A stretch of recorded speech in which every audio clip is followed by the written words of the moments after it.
the what? And then you leave. Even though Safeway, they're really nice. Like this lady, I buy a gallon of milk, you know, like 4 liters. And then she uses my name because my name's on the card, a Safeway little thing. And then she says, do you need any help taking that to the car? And I'm looking at her. She's about this tall, and I look at me, gallon of milk. Like I'm tempted to say one day, you know, it would be really nice if you could help me. And then we could walk out to the mat. She'd be carrying a gallon of milk. And open the door. Like, she offered. I never understand that. Do you ever? Like, what do you think? Do I look like a goalie capable of carrying? I don't know what I look like. Okay. By the way, what's the relationship like? It's all contract. Now, contract relationship, even friendships can be what? Contract. If any friendship says, you know what, if you do that, I won't be your friend anymore. Unless you do this, unless you lend me your car, I won't be your friend anymore. If you're in a dating relationship, unless you have sex with me, I won't be your friend. I won't date you. That's what? Oh, totally. That's totally contract. If you're in any relationship that's contractual, you should not call it a friendship. Because if it's contractual, it's not really a friendship. Because friendship is not contractual. One of my favorite theologians, Calvin and Hobbes. Calvin tells Hobbes, I got this contract for our friendship. And Hobbes says, what? A contract? And then Calvin says, yeah, this clears everything up. It makes everything down about our friendship. And then Hobbes makes this incredible statement. If your friends are contractual, you don't have any. I love that line. If your friends are contractual, you don't have any friends. How many people you know that something happens to them and all their friends what? Disappear. One of the guys in our high school got a free, his dad bought him a 4-wheel drive truck, and then he got this new truck, and guess what happened to his friendship level? He had all these friends, and every time at lunch they'd go back and forth in front of our school, everybody else. That was what we did in Alberta. I don't know why. We didn't hear about global warming or anything like that. And they just went back and forth. And then guess what happened when he cracked up the truck? And his dad got mad at him and took it away from him. What happened to his friends? They just split. Were they ever friends, really? Or were they contractual? They were contractual, right? I had a student in this room, actually. I taught marriage and family. And it's actually, I think, a powerful story. This guy was dating, after he left Columbia, this girl who was also here. She went to BCIT. She was walking across the road, Wellington Avenue, right, by BCIT. Anyone know that? And she was walking across the crosswalk and she got hit by a car. She had a huge brain injury.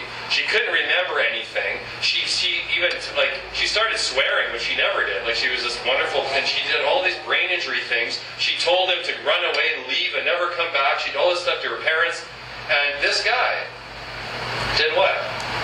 He kept visiting her every day. Even though she told him where to go and got mad and he didn't remember anything, it was all these weird things and was injured, didn't look quite the same way she used to look. All of that stuff, he kept coming back every day and every day and every day and every day. And she slowly got better and somewhat better, but not 100% better and better, right? And they got married. Like, to me, what kind of relationship does he have? That is not contractual. That is covenantal. Okay? And in my opinion, covenantal is what God is to us. I will never leave you nor forsake you. No matter how you sin, I will. The love of Jesus is big enough to forgive you. My father was in an old folks kind of home for a while because he had a stroke, and this was a medical facility. And I was talking to my mom, and she said, "There's this woman there who wasn't that old, but she had Alzheimer's, and her husband would visit her." But my mama said, you shouldn't even actually talk about this. I said, "Why not?" He says, "Well, if you look out the window, you'll see his truck." And I said, "Oh, there's his truck." And I said, "There's someone in there." He says, "Yeah, that's his girlfriend." So he would come and visit his wife with Alzheimer's. And the reason why he didn't divorce her is because she was getting a big check from the government for disability, which helped fund him. So meanwhile, he'd visit her, then he would go back to his truck and he'd hang out with this 25-year-old girlfriend or whatever he had. Right? What kind of relationship does he have? That is contractual. Okay? There's a huge difference between covenant and contract. And contract, marriage is in our society BC is what? You sign a what? A contract. In Mexico now, they're trying to bring in a marriage license that only lasts 2 years. Just 2 years. And then it's over. What is that? That's totally a contract. Now, if we were to say what covenant is, a covenant is a relationship that's like a massive rubber band around you. It's not temporary. It is lifelong. What happens when it's broken? It doesn't break. It gets stressed. A covenant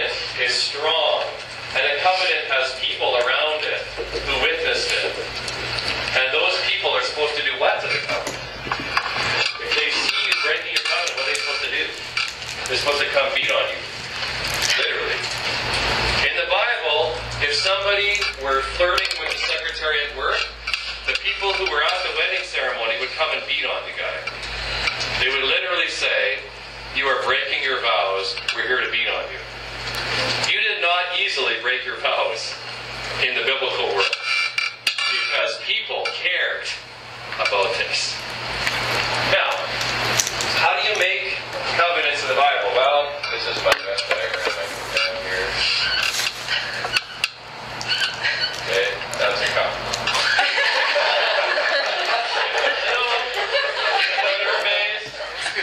I won't even sign it. Humility. I don't want to take any glory for it. Okay, so you got this cow, 3-year-old cow. Okay, keep it up. I know you're amazed.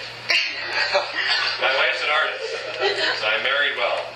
Now, what would you do with a 3-year-old cow? You would cut the cow in half with some sort of flint knife. You would cut the thing in half. So 2 of you who are making a covenant, you would both cut the cow in half together. What's going to happen as you're cutting it in half? What's going to happen? You're going to get blood all over yourself. And you're going to cut this cow, not half and half, like front half and back half, but half as in lengthwise. Can you imagine how messy that would be? Okay, and then after you cut this cow in half, you stand between the 2 parts of the cow, and then you say your vows to somebody. I promise to be faithful to this covenant I'm making today between me and you. I promise these things. I promise to be loyal. And if I'm not loyal, I'm perfectly happy to be cut in half like this cow.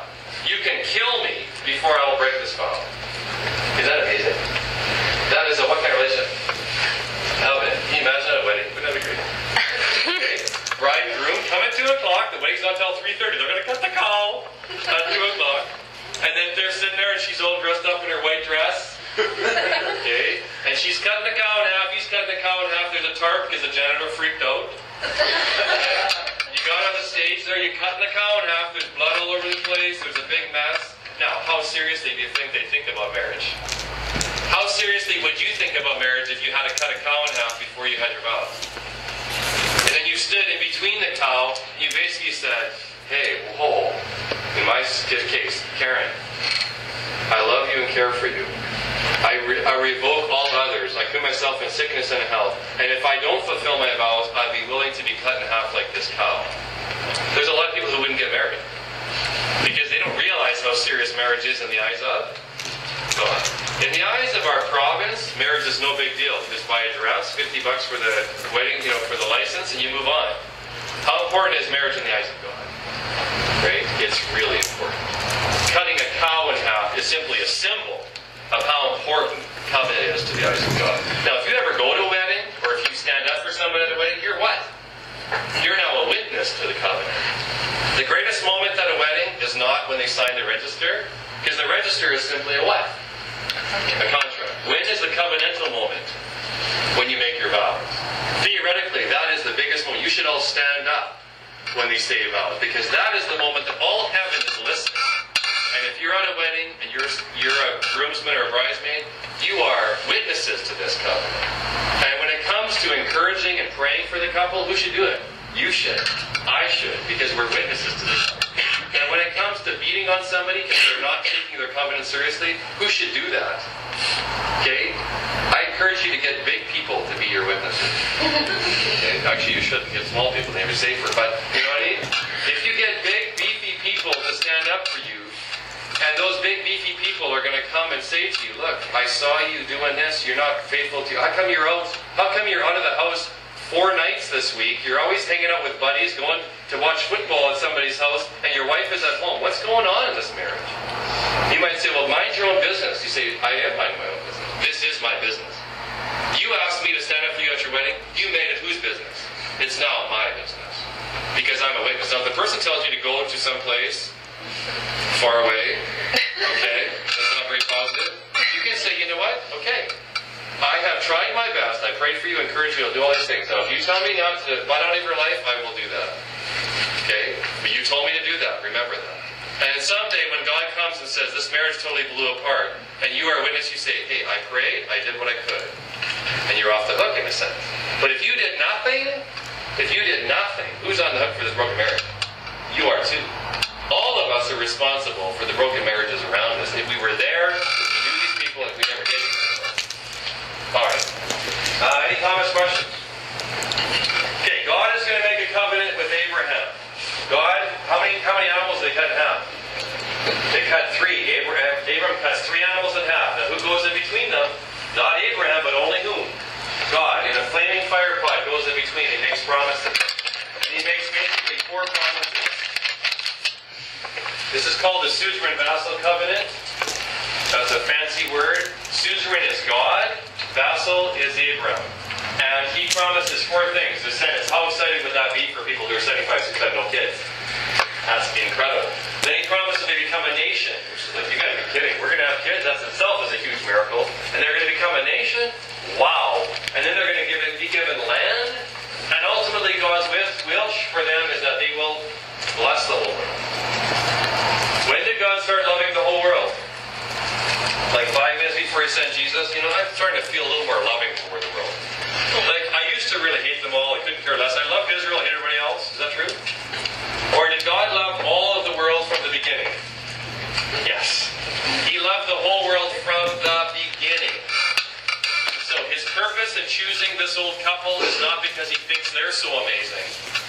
It's because he wants to love and bless the whole world. BTWW. Can you say that with me? BTWW. What does it mean to bless the whole world?